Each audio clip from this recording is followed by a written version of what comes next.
Assalamualaikum warahmatullahi wabarakatuh. Anak-anak kelas 7 yang saya banggakan, alhamdulillah kita berjumpa kembali dalam pembelajaran sejarah kebudayaan Islam. Pada kesempatan kali ini kita masih melanjutkan pembelajaran bab 3, yaitu tentang Khulafaur Rasyidin.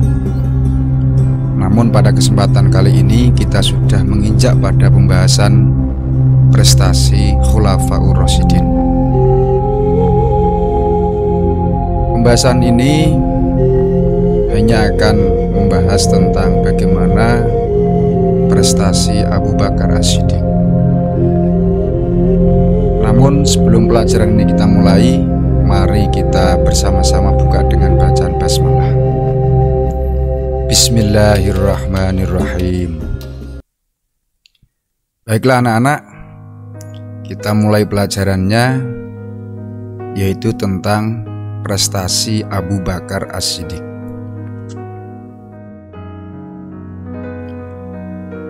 Khalifah Abu Bakar memimpin umat Islam selama 2 tahun. Jadi Abu Bakar ini menjadi Khalifah Khulafaur Rasyidin itu hanya 2 tahun. Namun demikian,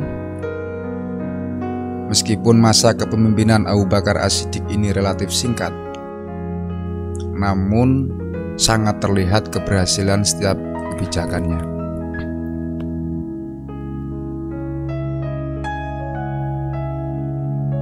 Di antara keberhasilannya itu adalah yang pertama, menumpas kelompok pembangkang.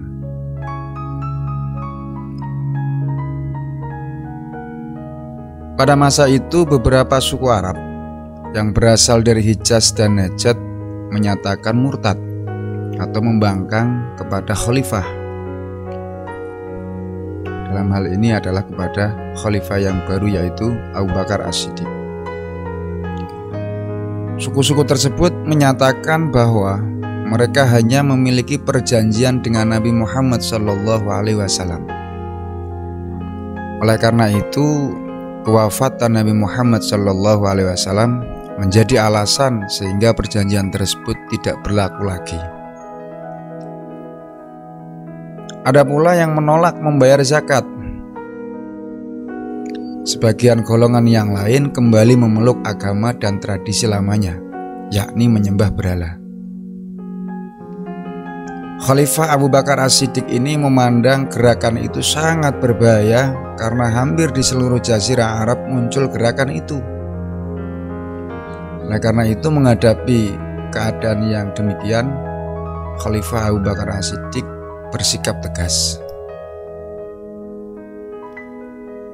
Di balik ketegasannya, Khalifah Abu Bakar As-Siddiq tetap berpesan kepada para panglimanya untuk mengadakan pendekatan secara persuasif atau secara damai.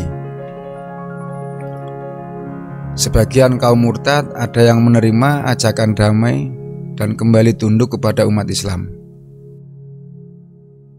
Namun ada juga yang tak mau berdamai dan memilih berperang. Para pembangkang itu dipimpin oleh orang-orang yang mengangkat dirinya sebagai nabi, atau bisa dikatakan ya nabi palsu lah, karena setelah wafatnya Rasulullah banyak juga orang-orang yang mengaku dirinya sebagai nabi.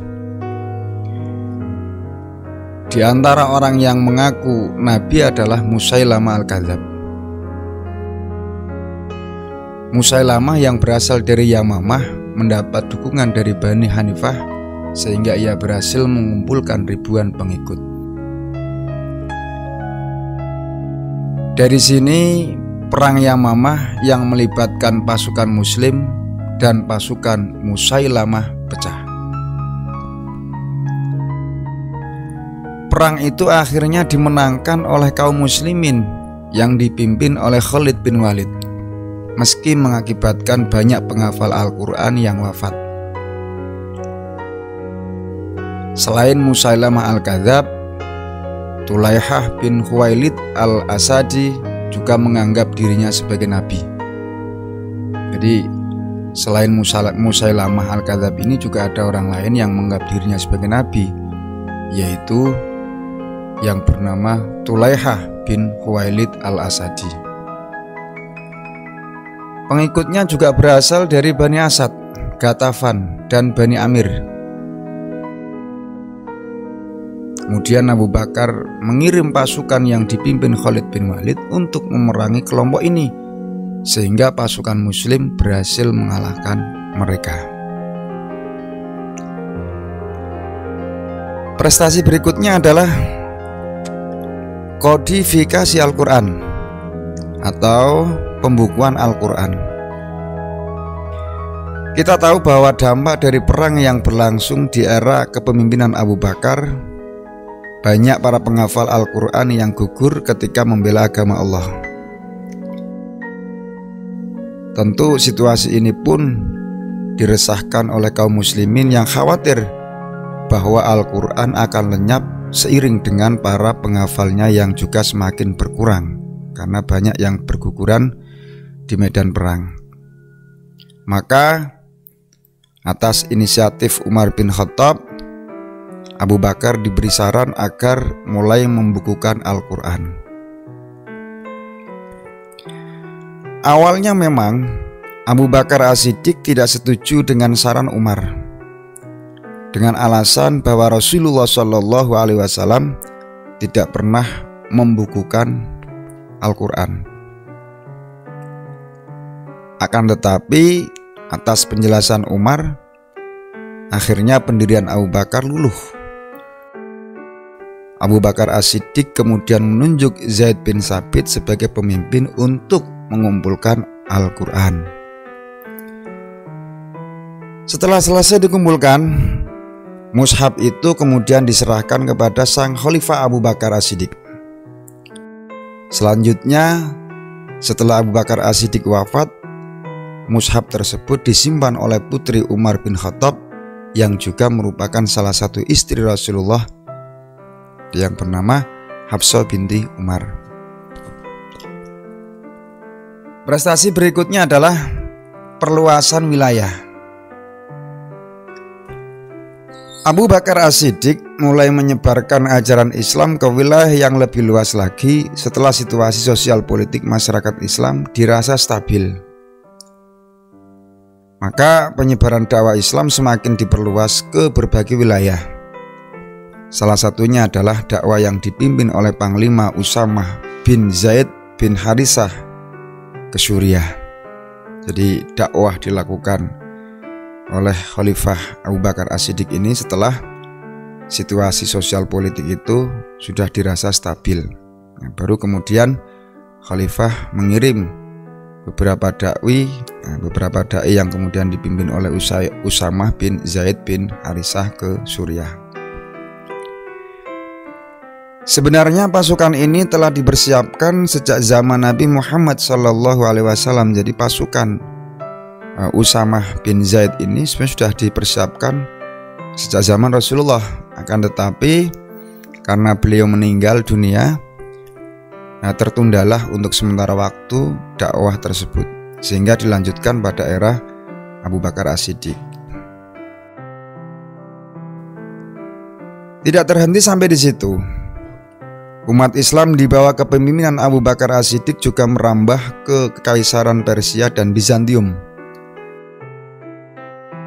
Melalui perang Yarmuk yang cukup sulit, pasukan Islam akhirnya berhasil menaklukkan Bizantium dan juga menjadi awal runtuhnya kekaisaran tersebut. Jadi itu beberapa prestasi yang telah diraih oleh Khalifah Abu Bakar As-Siddiq sebagai khalifah pertama. Meskipun memimpin atau menjadi khalifah itu hanya 2 tahun, tetapi banyak sekali prestasi-prestasi yang telah diraih sehingga bisa dirasakan manfaat oleh generasi-generasi berikutnya. Demikian Bapak berharap kalian bisa memahami apa yang sudah tadi dijelaskan. Untuk tugas bisa Bapak berikan nanti baik di Google Classroom maupun di WA Group. Mari kita tutup pelajaran kali ini dengan membaca hamdalah. Alhamdulillahirabbil alamin. Demikian yang dapat Bapak sampaikan, kurang lebihnya mohon maaf. Akhirul kalam wallahul muwaffiq ila aqwamit thoriq. Assalamualaikum warahmatullahi wabarakatuh.